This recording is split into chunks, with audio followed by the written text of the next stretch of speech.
এদিকে ভোট প্রচারের আগে মাজার শরীফে গেলেন বসিরহাট লোকসভার তৃণমূল প্রার্থী হাজী নুরুল ইসলাম। হারোয়া বাজার এলাকায় প্রচারে বসিরহাটের তৃণমূল প্রার্থী, তার আগেই তিনি মাজার শরীফে গেলেন। জেতার ব্যাপারে নিশ্চিত বসিরহাটের তৃণমূল প্রার্থী। আমাদের সমস্ত রকমের কর্মক্রিয়াগুলো বিশেষ করে বাংলার মানবিক মুখ্যমন্ত্রী মমতা বন্দ্যোপাধ্যায়। আমি কিছু বলবো না, গণতান্ত্রিক পদ্ধতিতে ইলেকশন হবে, রাজনৈতিক অধিকার আছে তাদের, তারা যে প্রার্থী দিক না কেন আমি সেই প্রার্থীর বিরুদ্ধে লড়তে রাজি আছি। মানুষ বিচার করবে কে ভালো কে মন্দ। সন্দেশকালীন মানুষ ওকে মেনে নিয়েছে কিনা সেটা দেখুক, সে আশায় থাক, সে নিশ্চয়ই দাঁড়িয়েছে আশায় থাকবে বলে। 1900 বুথে আগে ইলেকশন এজেন্ট দিক, তার পাশে জিতার মুখ দেখবে।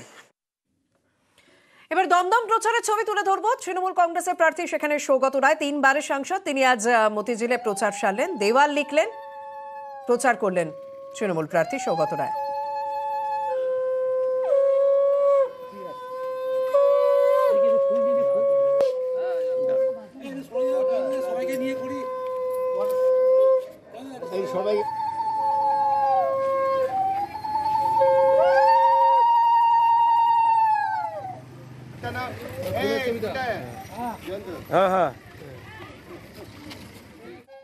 তমলুক হাই ভোল্টেজ আসন, সেখানে তৃণমূল কংগ্রেসের প্রার্থী দেবাংশু ভট্টাচার্য, তিনিও প্রচারে বেরিয়ে পড়েছেন। সকালে মন্দিরে পুজো দিলেন, নিয়ে প্রচার সারলেন।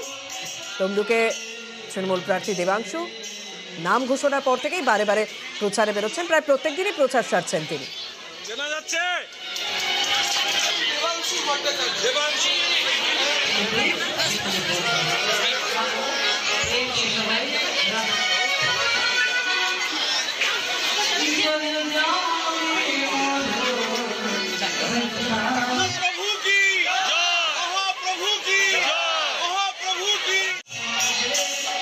মনে হচ্ছে শুভেন্দুবাবু হয় ওভার কনফিডেন্ট, আর না হলে শুভেন্দুবাবু বুঝে গেছেন সিটটা হারছেন, দুটোর মধ্যে যে কোনো একটা হবে।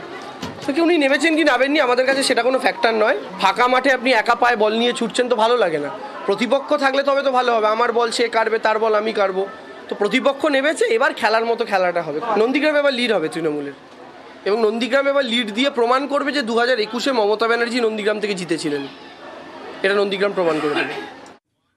অর্থাৎ অপরদিকে বিজেপি প্রার্থী অভিজিৎ গঙ্গোপাধ্যায়, তিনি যে এখনো প্রচার শুরু করেনি সেটাকেই কটাক্ষ করলেন দেবাংশু ভট্টাচার্য। প্রার্থী হিসেবে তার নাম না ঘোষণা হওয়ার আগে তখন কিন্তু অনেকবার তমলুকে গিয়েছেন, বহুবার নিজের আসনে গিয়েছেন, কিন্তু প্রার্থী হিসেবে নাম ঘোষণার পর এই প্রথম নিজের কেন্দ্রে পা রাখলেন অভিজিৎ গঙ্গোপাধ্যায়। সঙ্গে রয়েছেন শুভেন্দু অধিকারী, রাজ্যের বিরোধী দলনেতা শুভেন্দু অধিকারী, তিনি সঙ্গে রয়েছেন। নন্দীগ্রামের বিজেপি নেতা পবিত্র করে যে বাড়ির পুজো, সেই পুজোয় উপস্থিত তমলুকের বিজেপি প্রার্থী অভিজিৎ গঙ্গোপাধ্যায়।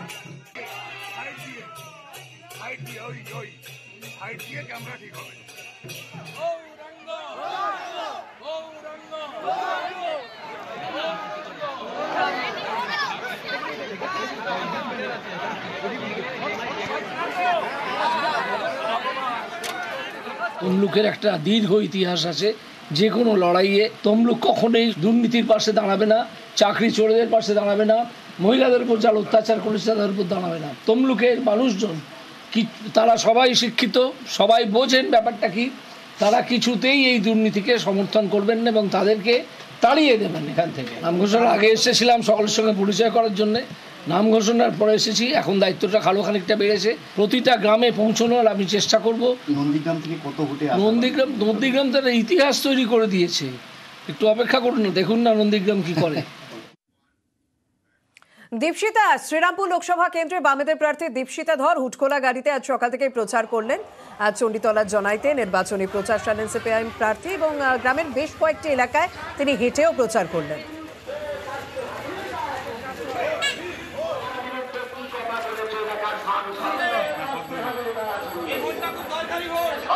মনোনীত সিপিআইএম প্রার্থী কমরেড দীপশিতা ধরকে